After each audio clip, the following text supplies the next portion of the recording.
Shalom, shalom bien-aimé, je suis la sœur Carmen et aujourd'hui j'aimerais partager avec toi des versets que j'aime beaucoup dans la Bible qui se trouve dans le livre de Psaume 23 au verset 1 et qui dit ceci: L'Éternel est mon berger, je ne manquerai de rien.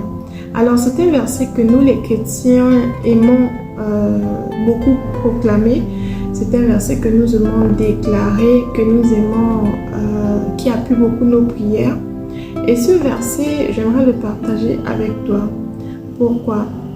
Parce que ici, j'ai remarqué que souvent nous les chrétiens, nous avons tendance à réciter des versets bibliques sans comprendre pour autant l'esprit derrière le message, l'esprit derrière le verset, la révélation même derrière ce verset. Alors souvent on le dit, l'Éternel est mon berger, je ne manquerai de rien. L'Éternel est mon berger, je ne manquerai de rien. Mais c'est quoi un berger? Quel est le rôle d'un berger dans la vie du chrétien?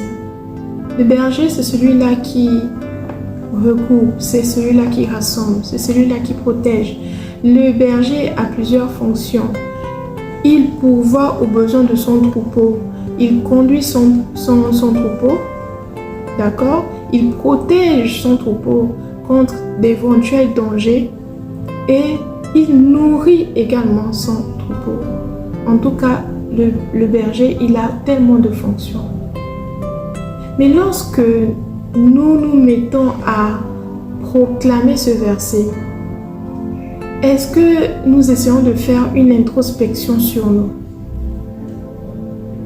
Parce que la puissance de ce verset se trouve dans l'obéissance. Ce que nous devons savoir, c'est que si nous voulons réellement ne manquer de rien, nous devons faire de l'Éternel notre berger. C'est pourquoi le thème de mon exhortation va s'intituler tout simplement « Fais de l'Éternel ton bon berger ». Parce qu'il est bien beau de réciter ce verset, mais lorsque le verset n'est pas la réalité de ce que nous vivons, nous sortons de là frustrés, blessés, découragés. Alors aujourd'hui, je t'invite, toi, ma soeur, toi, mon frère, à faire une introspection sur toi. Certainement, tu as pris de grandes résolutions pour cette année 2025 et de très belles résolutions.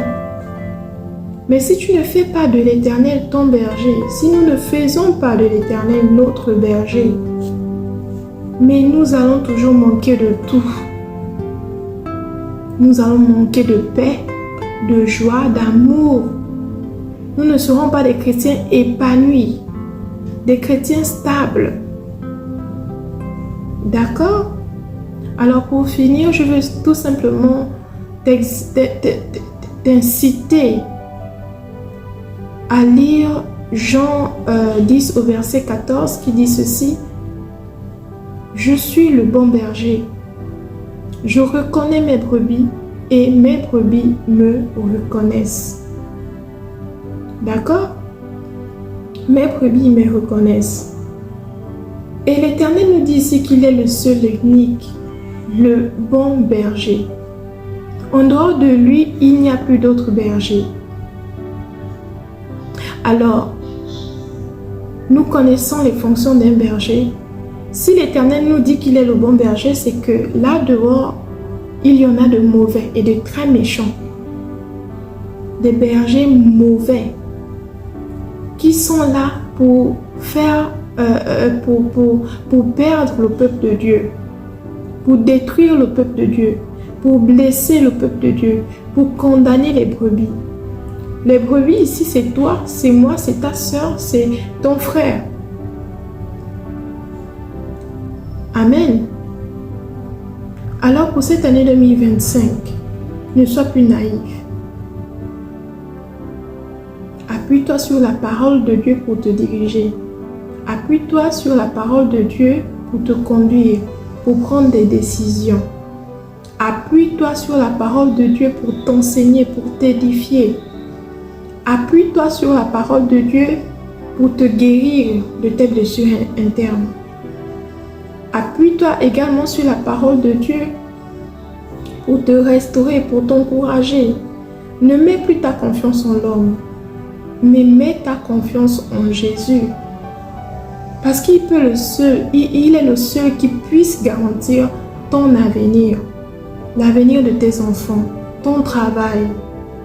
Il est le seul qui puisse garantir ton mariage, ton bonheur. Il est le seul qui puisse te donner ce qu'aucun homme ne pourra jamais te donner. Car il a payé le prix fort pour cela. Fais de l'Éternel tes délices en 2025. Si tu veux voir ton histoire changer, si tu veux voir ta vie se transformer, si tu veux voir